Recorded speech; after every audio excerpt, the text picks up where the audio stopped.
Now I need to see how this is gonna unwind. So I need to separate the wire out. I've got the full wheel, and then got the empty wheel here on the side with the motor drive, and then I need to have some tape ready. Logistic, I have to swap this shaft around because the gear wheel is here. I want to turn this way, but the way the motor on that side was, it was going the other way. I want to keep the same curve in the cable. Start doing the winding. It goes really well, better than I thought. Bit of back tension on the other wheel. And we'll let it run for a while and see how we go on this device. The gear wheels are doing fine.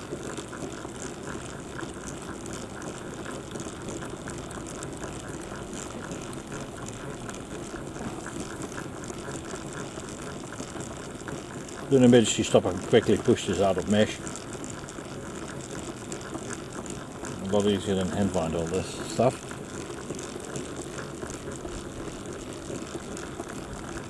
And as you see, I've shifted the motor to the other side, so the rotation is the opposite way now.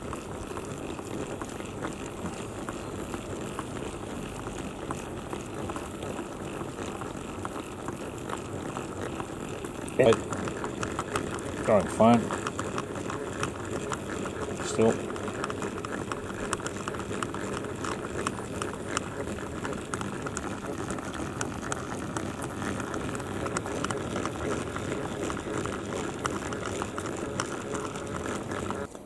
Stopped it here because it started jamming the wire, so this has been hot here, so I'll see how we go. Control the thing. You can see here quite clearly burn marks. The holding coil, or no, correction, the pull-in coil is a thicker gauge of wire, so yeah, it looks a lot thicker, so just winding it off a bit more. I'll do this by hand now because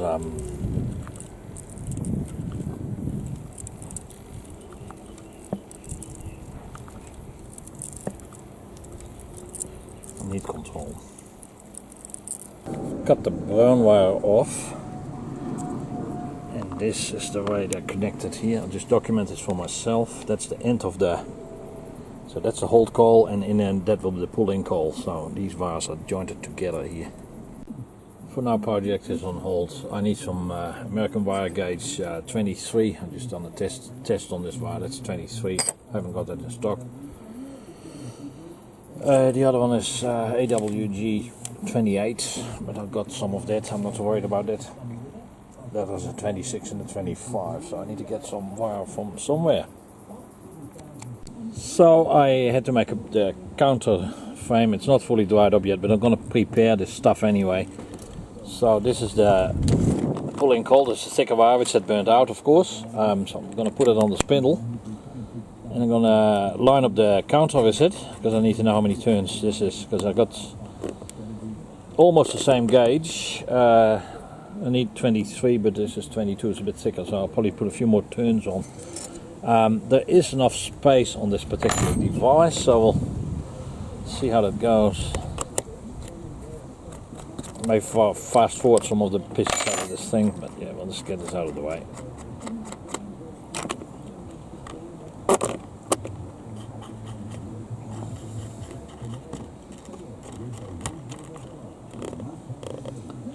So I made a little coupling here that engages with the wheel on the counter,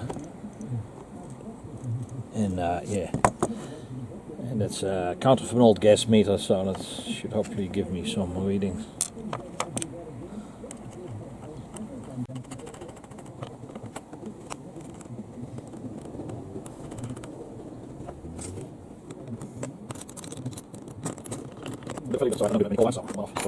Close this, I'll let it here, that's this over here, and don't go here, so I'll make it here.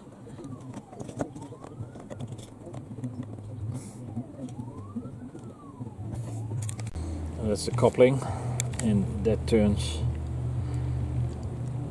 Counter is still glued on the top of this thing, so it needs to go a bit, need to let it wait a little bit. I'm not in a rush. Started the winding at 8975. I'll do this first part hand while, because I don't want to have this wire snap. It's very burnt. Get a better shot as the camera stand by. For me now it's important to get the count of the wire, and I'll pull it off hand by hand because there's all the tape and other stuff stuck on this. So, but this coil has been pretty hot because you can see this is. I'll give you a better shot here. All the enamel has burnt off completely. Same on there. I'm still hand unwinding it for now.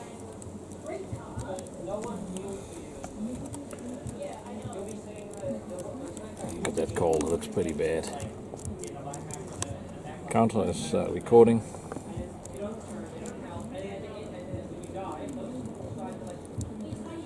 I might put the motor on. Stand by.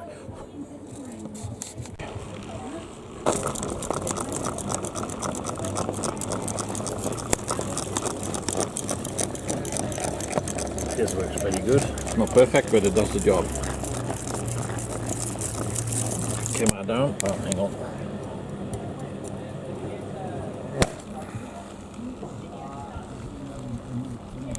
Jammed here, which is good, so the clutch took care of that.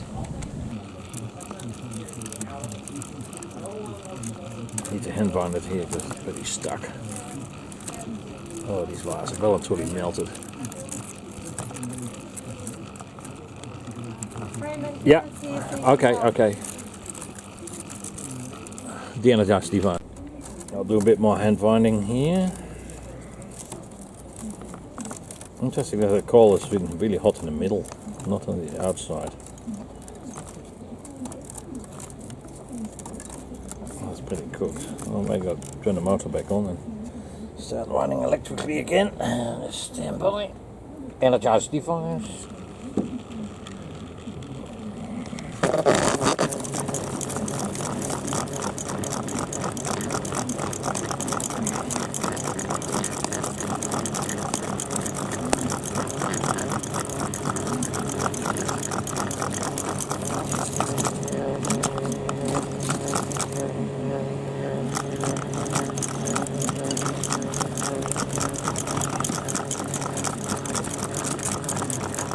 That here with the clutch is a pretty good idea. The gears best fit on that shaft and then will slip when it gets to wind. The counter is working well.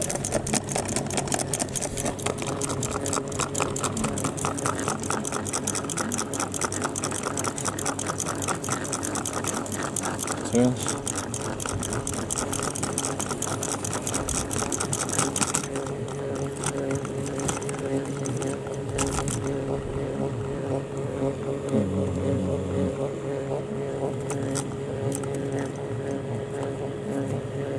Again,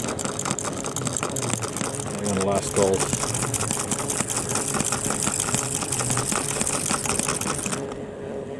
Stop it here.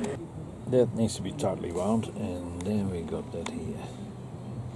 Goes to the lead there. 9571, give or take a few turns, so 8975, 95, this 600 turns. Okay, that's my gauge wire, so I had to make a temporary rig for that. I've decided to hand wind this coil. I wound this meter up to 600, 9600, done already 5 turns. And I plan to wind it up slowly, just by hand. And then see how we go. But then you keep tension on there, so I won't be filming at all. We'll see how we go. Cheers. Our first layer is coming on quite nice. Just take my time. No rush. While I'm doing this, our cat Lucas wants to have an inspection. Hey Lucky? Luco. Cat is deaf. Making good progress. Progress photo is about 600 turns, 604 turns.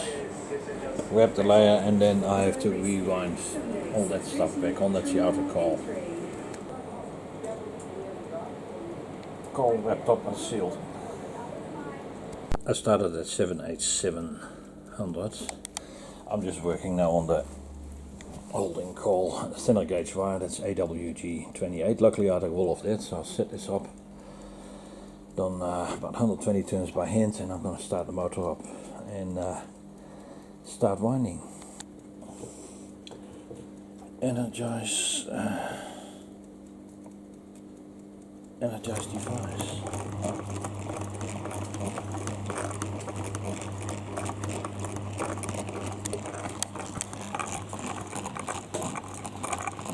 A bit hard to do with one hand and then film it on the camera.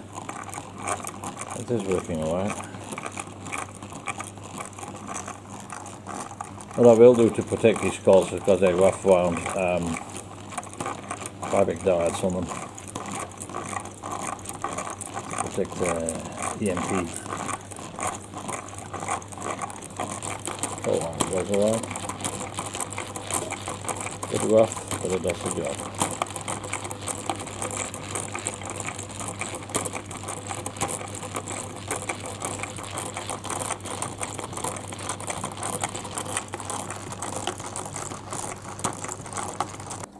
Nearly there. 7235. I may run it up to 7200, so it's about 1500 turns.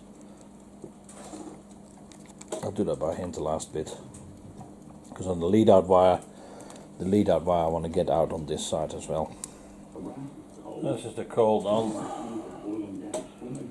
This is the coil done. Ready for the tail end.